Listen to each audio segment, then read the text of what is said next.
இந்த வீடியோவில் நம்ம India tour of Sri Lanka squad review மற்றும் ஐபிஎல் ட்ரேட் அப்டேட்ஸ் பற்றி தான் பார்க்க போகிறோம். ரோஹித் சர்மா திரும்ப கேப்டனா ODI டீமில் வந்துட்டாரு. நம்ம 2024 T20 வேர்ல்டு கப் ஜெயிச்சோம். அப்போ டீமில் வைஸ் கேப்டன் அந்த ஹார்திக் பாண்டியா தான் இப்போ கேப்டனாக வருவார்னு எல்லாம் எதிர்பார்த்தோம். ஆனால் சூரியகுமார் யாதவ் கேப்டன்சி கொடுத்துருக்காங்க. இது எந்த அளவு சரின்னு தெரில.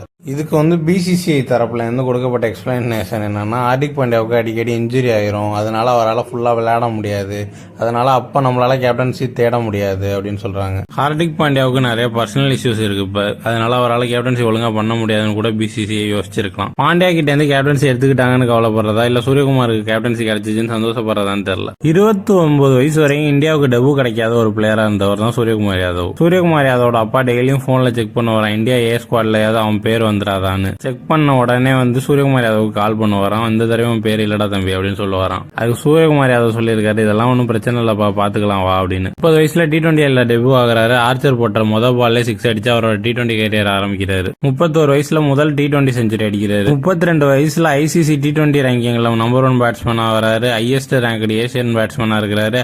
ICC T20 cricketer of the year award கூட வாங்குறாரு. இப்போ 33 வயசுல அவருக்கு T20 கேப்டன்சி கிடைச்சிருக்கு. அவர் வெல் டிசர்வ் தான். மெரிட்ல வந்தவன்பா, நமக்கும் கொஞ்சம் ரெஸ்பெக்ட் கொடுங்கப்பா.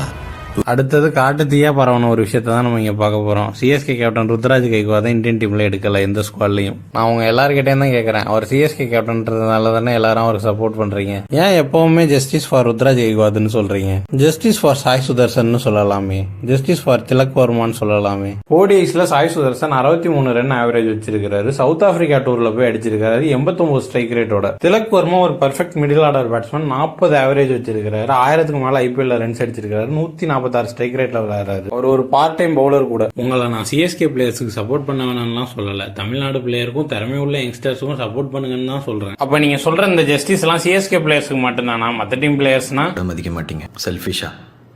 ருத்ராஜ் கைக்வாத் எடுக்கலன்னு ஏன்டா சும்மன் கீழ ட்ரோல் பண்றீங்க? அவன் கேப்டனும் கிடையாது, கோச்சும் கிடையாது. இதெல்லாம் விடுங்க. இன்ஸ்டாகிராம்ல ஒரு போஸ்ட் பார்த்தேன் பாருங்க, பத்திரானா அவங்க CSK கேப்டன் ருத்ராஜ் கைக்வாத் டீம்ல எடுக்கலன்னு சும்மன் கீழோட போல்ட தெரிக்க விடணுமா? யங் விராட் கோலி பீக் மலிங்கா ஒரு தட்டு தட்டின மாதிரி நீ இந்த பத்திரானா ஒரு தட்டு தட்டி விடுக்கில்ல. நீ அவனை அடிக்கணும், நான் அதை பார்க்கணும். இதுக்கு அடுத்து அதிகமாக ட்ரோல் வாங்கின பிளேயர்னு பார்த்தா நம்ம ரியான் பராக் தான். அவர் ODI T20 ஸ்குவாட்ல எடுத்துருக்காங்க. ரெண்டுலேயுமே எடுத்ததுனால ட்ரோல் பண்றாங்க. அவங்கள்ட்ட தான் கேட்டோம்னு வச்சுங்க, IPL ஒரு சீசனை வச்சு ரியான் பராக் எடுத்துட்டாங்கன்னு சொல்றாங்க. டொமஸ்டிக்ல ஒரு கடந்த 4-5 சீசனாவே ரியான் பராக் நல்லா தான் பர்ஃபார்ம் பண்ணிட்டு வர்றாரு. அது மட்டும் இல்லாம வேற எந்த பிளேயருக்குமே இன்ஜுரி ஆகலன்னா ரியான் பராக பெஞ்சில தான் உட்கார வைக்க போறாங்க. ஐயா, தண்ணி கேன் போட வந்தேன். நான் கௌதம் கம்பீர் பண்ண எல்லாமே சரின்னு சொல்ல வரல. ஏன்னா இஷான் கிஷன், ஸ்ரேயஸ் ஐயர் 2 பேருமே ஒரே நேரத்துல தான் சென்ட்ரல் கான்ட்ராக்ட் இல்லாம போனாங்க. ஆனா ஸ்ரேயஸ் ஐயரை மட்டும் திரும்ப டீம்ல எடுத்துக்கிட்டாரு, இஷான் கிஷனே எடுக்கல. கோமாரு ஃபேன்ஸ் எல்லாரும் ODI ஸ்குவாட்ல ரவீந்திர ஜடேஜா பேர் இல்லாததை பார்த்துட்டு அவர் டிராப்டுன்னு நினைச்சிட்டாங்க. ஆனா அஜித் அகர்கர் என்ன சொல்லியிருக்காருன்னா, இந்தியாவுக்கு 10 டெஸ்ட் வருது, அதனால அவருக்கு ரெஸ்ட் முக்கியம் அப்படின்னு சொல்லியிருக்காரு. அதனாலதான் ரெஸ்ட் பண்ணிருக்கோம், அவரை டிராப் பண்ணலன்னு.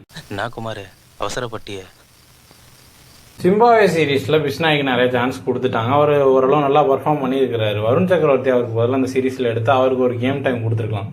சான்ஸ் கிடைச்சாதானே ஏதாவது ப்ரூவ் பண்ண முடியும். T20 வேர்ல்டு கப்ல லீடிங் விக்கெட் டேக்கர் யாருன்னு பாத்தீங்கன்னா ஹர்ஷ்தீப் சிங் தான். அவர் ஒரு லெஃப்ட் ஆர்ம் பேசர். அதனால இனிமே நடராஜனுக்கு அவ்வளவு சீக்கிரத்துல ஈஸியா வாய்ப்பு கிடைக்காது இந்திய டீம்ல. இப்போ நீங்க கேட்கலாம், கலீல் அகமது மட்டும் ஏன் ஸ்குவாட்ல எடுத்து வச்சிருக்காங்க, அதுக்கு பதிலாக நடராஜன் எடுத்துருக்கலாமே அப்படின்னு. இங்கேயும் ஏஜ் ஒரு ஃபேக்டரா பாத்துருக்காங்க. அதனாலதான் கலீல் அகமதோட போயிருக்காங்க. ஹர்ஷித் ராணாவுக்கு மெய்டன் ODI காலப் கிடைச்சிருக்கு. கம்பீர், விராட் கோலி, சிராஜ், ஹர்ஷித் ராணா அப்படியே நெருப்பா இருக்க போகுது இனிமே டீம். உங்க ஃபேவரட் பிளேயரை எடுக்கலையா அதை கேளுங்க, ஆனா அதுக்காக வேற ஒரு பிளேயரை ட்ரோல் பண்ணாதீங்க. ஒருத்தர் மேல நீங்க விசுவாசம் காட்டுறதுக்காக இன்னொருத்தரையும் அசிங்கப்படுத்துறீங்க. இப்போ IPL ட்ரேட் அப்டேட்ஸ் பார்க்கலாம். முன்னாடி ரிஷப் பண்ட் DCயை விட்டுட்டு CSKக்கு வர போறதா நிறைய ரூமர்ஸ் வந்துகிட்டு இருந்துச்சு. இப்போ என்ன தகவல் வந்திருக்குன்னா, ரிஷப் பண்ட் CSK மேனேஜ்மெண்ட் வாய் வார்த்தையா சொல்லிட்டாரு, நான் கண்டிப்பா CSKக்கு வரேன். அவர் கேப்டன்சியும் வேணான்னு சொன்ன மாதிரி தகவல் இருக்கு. மாதிரி மனுஷன்லாம் இருக்கனாலதான் கொஞ்சமாச்சும் மழை பெய்யுது. என்ன மனுஷன்? KL ராகுலுக்கும் LSG ஓனருக்கும் நடந்த டிசிம்னால அவரு ட்ரேட்ல RCBக்கு போக போறதா தகவல் வந்திருக்கு. லட்சுமி சார். அது மட்டும் இல்லாம RCB விராட் கோலி கேப்டன்சி கொடுக்க போறதா நியூஸ் வந்துட்டு இருக்கு. இதெல்லாம் நம்புற மாதிரி அங்க இருக்குது. நம்பினாதான் வீடியோவுக்கு கண்டென்ட் கிடைக்கும். உண்மைதான் நம்புறேன். நான் உங்க நவி. இது மாதிரி cricketing facts with comedy templates பார்க்கணும்னா மறக்காம சர்ப்ரைஸ் பண்ணுங்க. தேங்க்யூ.